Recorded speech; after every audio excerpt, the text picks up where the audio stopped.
important de remporter la Cape d'Or parce que c'est très connu. Il n'y a pas savoir du monde, il y a 2 novios de catégorie comme tu l'as dit avec Pérez Mota qui va prendre l'alternative, Oliva Soto qui est un très bon torero. Et c'est important parce que c'est aussi une arène de première catégorie et pour la suite de la temporada ça peut être déterminant. Entrer dans les arènes importantes du sud-est donne toujours à un torero qui triomphe une catégorie importante. Quoi. Et comment vis-tu la responsabilité de torer dans ces arènes? Je pense, la responsabilité, je pense être prêt et mature. L'année dernière, j'ai fait ma première saison de novio piqué et c'est vrai qu'avec mon apodérade, on avait décidé de ne pas aller dans des arènes de première catégorie.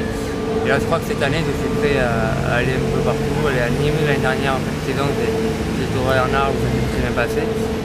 Je crois qu'on pourrait être torero et pour avancer, il faut aller dans des grandes arènes comme ça. Et je pense être responsable et assumer de ce qu'on me demande demain. Tu as débuté en noviade piqué l'an dernier à Samadé avec une excellente noviade d'Antonio Paya. Comment as-tu vécu le changement du BSR au novio et quelles ont été tes sensations lors de cette course? Il y a eu énormément de changements déjà dans le tertiaire de pique où en début de saison j'avais eu du mal à mettre les taureaux en solté et c'est vrai que ça va de mieux en mieux mais il y a un grand changement de rythme où le taureau est beaucoup plus lent. Comparé à un noviadas picador où les taureaux, les novios bougent beaucoup plus, donnent beaucoup plus de tête, c'est plus facile de les tromper. Alors le noviada, il faut vraiment être très bien placé, il faut vraiment les accompagner, les commander. Et ce qui a été plus dur, mais je suis assez content parce que le changement de rythme, je me suis assez vite habitué, donc ça a été une chance pour moi. Et techniquement, comment tu adaptes ton toreo entre le BSR et le novio? Tu sens plus à gusto devant le novio ou... C'est complètement différent, il y a des sensations différentes et des sensations de pouvoir déjà avec le novio, mais c'est vrai que la technique, j'ai eu énormément de technique, j'ai appris énormément de technique en fin caballo, donc la même technique en piqué. Tu as débuté une temporada 2006 en étant régulier et petit à petit tu as fait tes preuves et tu as récolté de bons succès comme à Jetmo, Mias ou Collioure. Tu as aussi coupé en Espagne à Sangüesa. Quel bilan as-tu tiré de cette temporada 2006? Le bilan était très positif parce que j'ai appris mon métier en toréant. Il y a eu des endroits importants comme Vic Fonsa, où on connaît la catégorie des novios, ça s'est très bien passé. J'ai gagné le droit de revenir cette année en Feria. Ça a été une année assez positive, il y a eu quelques triomphes importants, donc celui d'Adelmo pour le prix de la chaise d'or. Et voilà, donc bilan très positif parce que ça m'a permis d'apprendre de bonnes choses justement pour être responsable cette année. Et quels ont été les moments forts pour toi de cette temporada 2006? Le moment fort, ça a été à Adelmo, bien sûr, avec le premier triomphe en noviada piqué à un taureau qui m'a permis de gagner la chaise d'or. Et puis il y a eu ensuite plein de bons moments, mais notamment de Vic Fonsa où ça a été très dur, il a fallu faire l'effort, où les gens étaient reconnaissants. Et c'est vrai qu'il y a un déclic qui s'est fait peut-être à partir de là.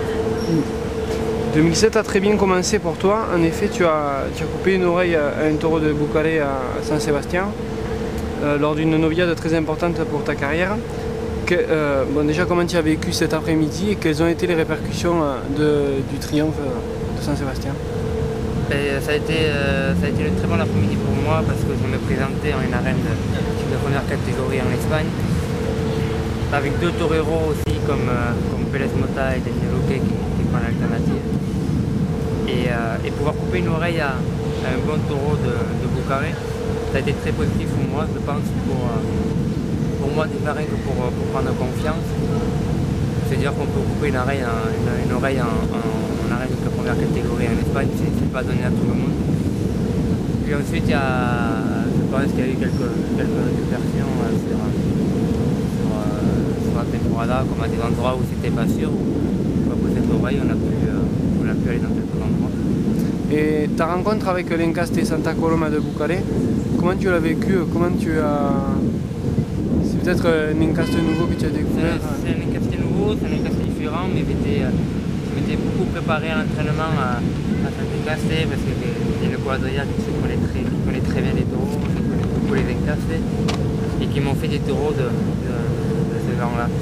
Donc pour moi ça a été pas plus facile, mais je savais à quoi m'habituer. Ensuite, tu as coupé une oreille à Saint-Martin-de-Crau et à Mugron lors de deux noviades différentes. Comment pourrais-tu définir ton toréo par rapport à ces deux noviades? À quelle noviade tu as pu plus interpréter ton toréo? Ça a été deux noviadas différentes. Il y a eu une noviada assez compliquée à Mugron où il y a eu un taureau compliqué, un noviau compliqué et un noviau bon qui venait de loin, qui transmettait beaucoup.